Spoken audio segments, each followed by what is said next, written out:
अपन शुरू करने के लिए जा रहे हैं और इस पॉइंट में हम सबसे पहले पढ़ने वाले हैं बरखान को। क्या पढ़ने वाले हैं? बरखान को। बरखान। अच्छा, बरखान कोई अन्य नाम इसका क्या है? तो बरछान भी मिल सकता है और इसका नाम बरखा नोइडस भी मिल सकता है।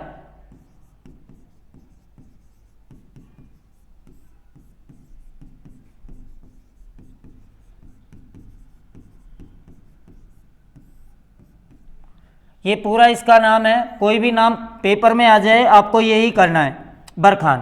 पहली बात, बरखान जो है वो किस प्रकार के बालू का स्तूप है? तो आप कहोगे ये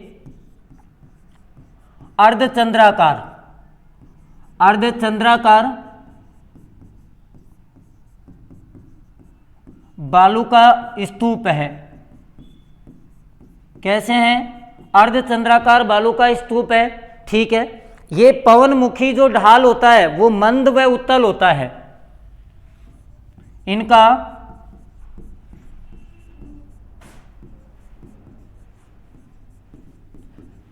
पवनानुमुखी ढाल कैसा होता है? मंद व उत्तल। पवन की मुख की तरफ जो ढाल होता है वो मंद व उत्तल होता है, यानी उत्तल होता है। पवना जो पवन के विपरीत होता है,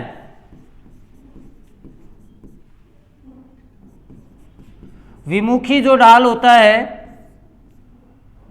वो कैसा होता है? तो आप कहोगे ये तीव्र होता है। ये भी आपको पता होना चाहिए। कैसा होता है? तीव्र होता है। इनकी जो ऊंचाई होती है वो 10 से 20 मीटर होती है। ऊंचाई 10 से 20 मीटर, चौड़ाई 100 से 200 मीटर इनकी चौड़ाई होती है। क्लियर हो गया यहाँ तक? बहुत अच्छे से समझ में आना चाहिए। ध्यान रख लेना कि चौड़ाई कितनी होती है, ऊंचाई कितनी होती है। ठीक है। सर्वाधिक कहाँ मिलते हैं ये भी आपको पता होना चाहिए। सर्वाधिक शेखावाटी, शेखावाटी व जैसलमेर में। शेखावाटी व जैसलमेर में ये सर्वाधिक देखने को मिलते हैं। मरुस्थलीकरण का सर्वाधिक उत्तरदायी यदि कोई बालू का स्तूप है तो बरखान है। ये होता किस तरीके से है ये भी देख लीजिए। ये जो बालू का स्तूप है ये इस तरीके से होता है कुछ।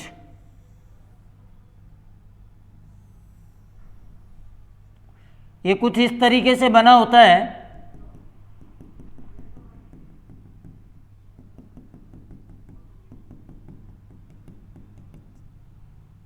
और ये जो बालू का स्तूप है इसको कहेंगे बरखान। ठीक है भाई। और अभी मैं पॉइंट आपको बता रहा था किसके लिए? मरुस्थलीकरण के लिए।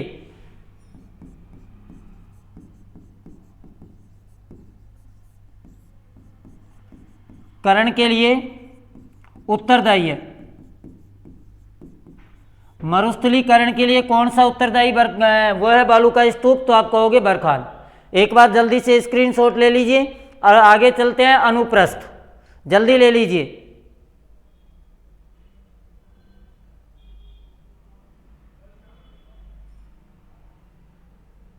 हो गया होगा? आगे देखिए, अगला आता है अनुप्रस्थ।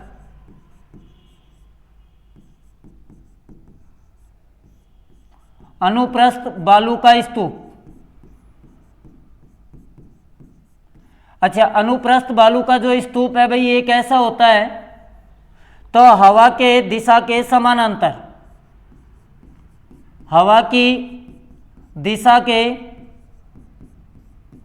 समानांतर ये चलता है। हवा की दिशा के समानांतर चलता है। ये सर्वाधिक कहाँ है?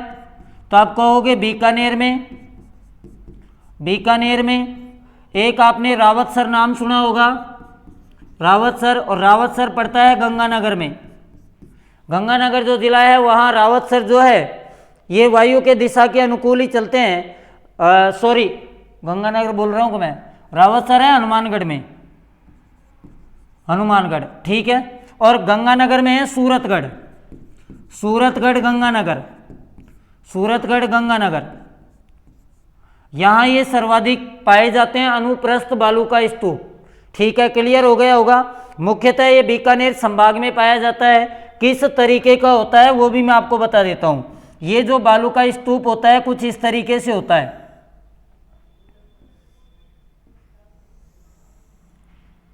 ये बालू का स्तूप कुछ इस तरीके से होता है भाई,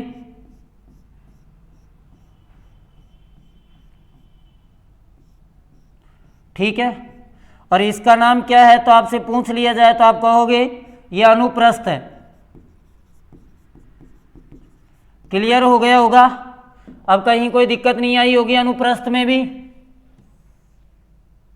अच्छा, अनुप्रस्थ के अलावा अगला जो बालू का स्तूप आता है, अनुप्रस्थ के अलावा अगला बालू का स्तूप अपन पढ़ने वाले हैं अनुदैर्ध्य। हवा के समकोण होता है, बिल्कुल ठीक है।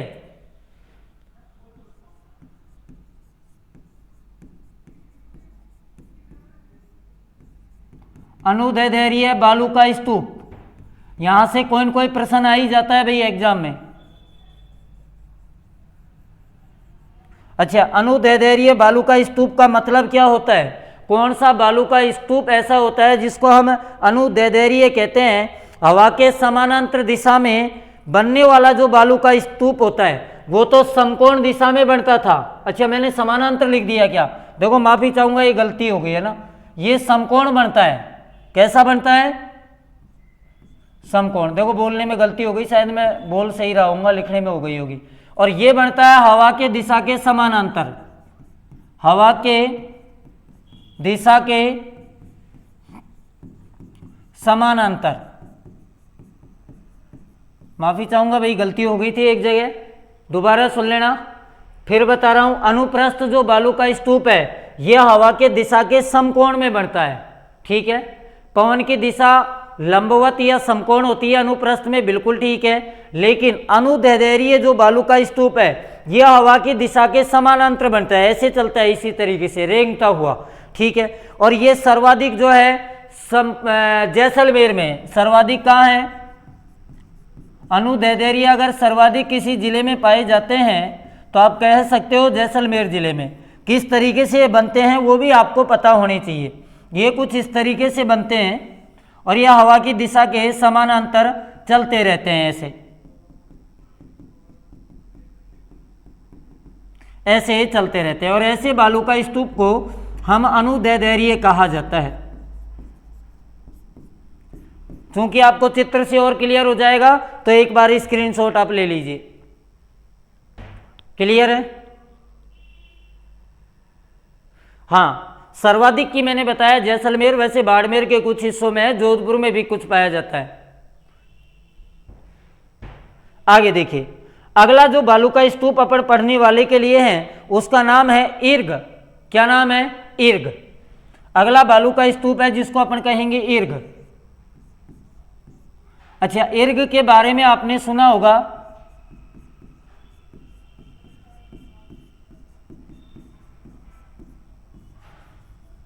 रेत के टीले ही तो होते हैं, वैसे तो होने को तो क्या होंगे। ईर्ग किसे कहा जाता है?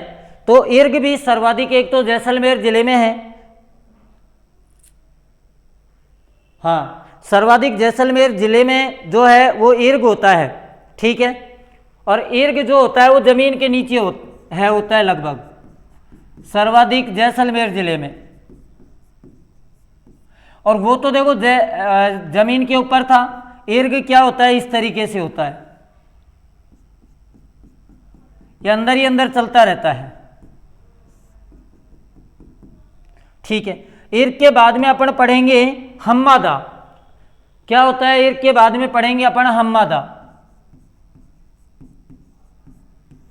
हम्मादा जो है ये एक पथरीला क्षेत्र है। पथरीला जो क्षेत्र है उसको कहा जाता है हम्मादा। पथरीला क्षेत्र है और उसको हम्मादा के नाम से अपन जानते हैं। ये मुख्य रूप से ये जो हम्मादा है ना, ये बालू का स्तूप मुक्त है, ये भी ध्यान रखना। बालू का स्तूप मुक्त क्षेत्र है। वो तो युक्त थे और ये मुक्त है। आपको इसमें 3 चीज ध्यान रखनी है, पोखरण, बाड़मेर और फलोदी। ठीक है, पोखरण, बाड़मेर और फलोदी। हाँ, बालोतरा, फलोदी कह सकते हो, पोखरण बिल्कुल ठीक है। ये त्रिभुज की तरह से है, इस तरीके से देखो, पोखरण,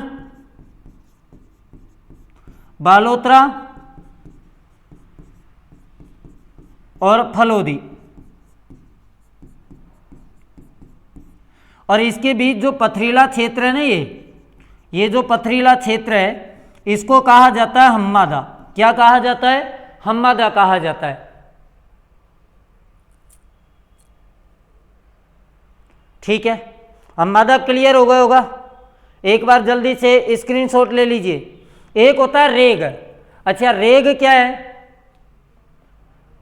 हाँ, पोखरण और मोहनगढ़ के बीच कहा जाता है। ठीक है। अच्छा, रेग जो होता है वो मिश्रित मरुस्थल को रेग कहा जाता है। रेग मिश्रित मरुस्थल। मिश्रित मरुस्थल का मतलब है पथरीला प्लस रेत, इनको मिलाकर बनती है रेग। आगे क्या बात समझ में? रेग इनको कहा जाता है। और रेग जो है जैसलमेर, बाड़मेर, जालोर, सीकर, झुंझुनू कहाँ मिलती है? जैसलमेर, बाड़मेर, जालोर, सीकर और झुंझुनू जिले में जो रेग बालू का स्तूप है ये देखने को मिलते हैं। ठीक है,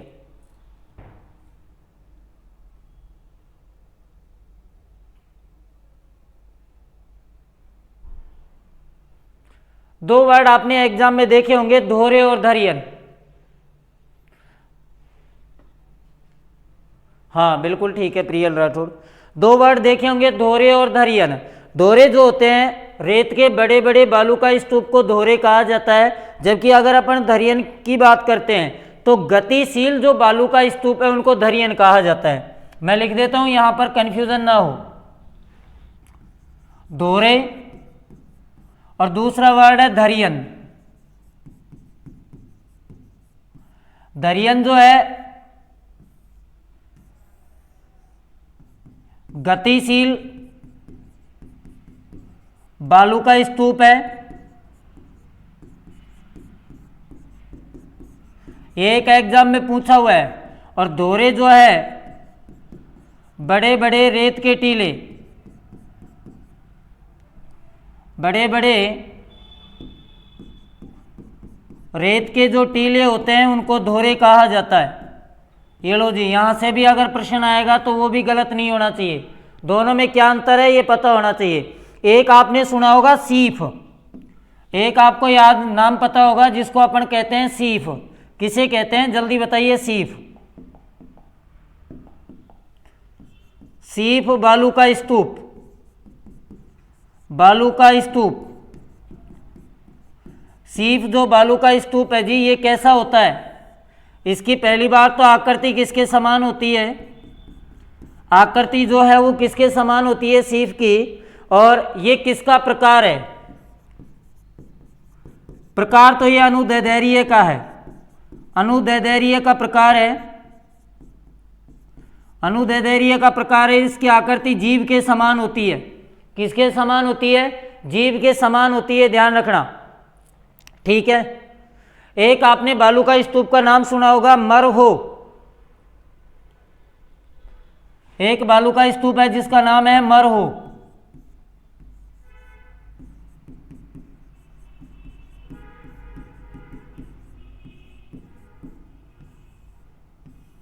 मरहो जो बालू का स्तूप है भाई, ये कहां देखने को मिलता है जल्दी बताइए? पहली बात तो जैसलमेर के क्षेत्र में ही देखने को मिलेगा, जैसलमेर व जोधपुर के कुछ क्षेत्रों में। ठीक है। तो मरहो जो है ना, इसकी जो आकृति है मरहो की, इसमें क्या होता है, ये जो वर्षा होती है, वैसे इस तरीके से मैं आपको थोड़ा चित्र के माध्यम से समझाऊं। यहां वर्षा का जल है और इसको कहा जाता है मरहो। अब आपको समझ में आ गया होगा अच्छी तरीके से। एक रेखीय बालू का स्तूप का नाम सुना होगा,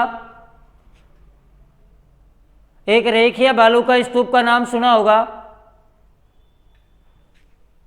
मैंने क्या लिख दिया, अनु दे रही है, माफी चाहूंगा जी, अनुप्रस्थ है। अच्छा, एक आपने रेखीय बालू का स्तूप का नाम सुना होगा जिनको पवनानुवर्ती भी कहते हैं। रेखीय या इन्हीं को कहा जाता है पवनानुवर्ती बालू का स्तूप। अच्छा, रेखीय पवनानुवर्ती जो बालू का स्तूप है, ये आपको ये सबसे ऊंचे बालू का स्तूप होते हैं। एक तो ये चीज ध्यान रखनी है, सबसे ऊंचे बालू का स्तूप यही होते हैं। दूसरी आपको ये ध्यान रखनी है, ये जैसलमेर, बाड़मेर व जोधपुर जिले में पाए जाते हैं, वह जोधपुर जिले में पाए जाते हैं। रेखीय पवनानुवर्ती जो है वो बाड़मेर, हाँ, वर्ष भर एक ही दिशा में। आगे एक व्यक्ति आए थे जिनका नाम था सौर महोदय। देखिए, सौर महोदय ने बालू का स्तूपों के 3 प्रकार बताए थे। सौर महोदय जो थे उन्होंने बालू का स्तूप के 3 प्रकार बताए थे, जिसमें एक प्रकार था सीप, दूसरे का था वनस्पति युक्त आरेख और तीसरा था पवन विमुख आरेख। ठीक है, आगे चले।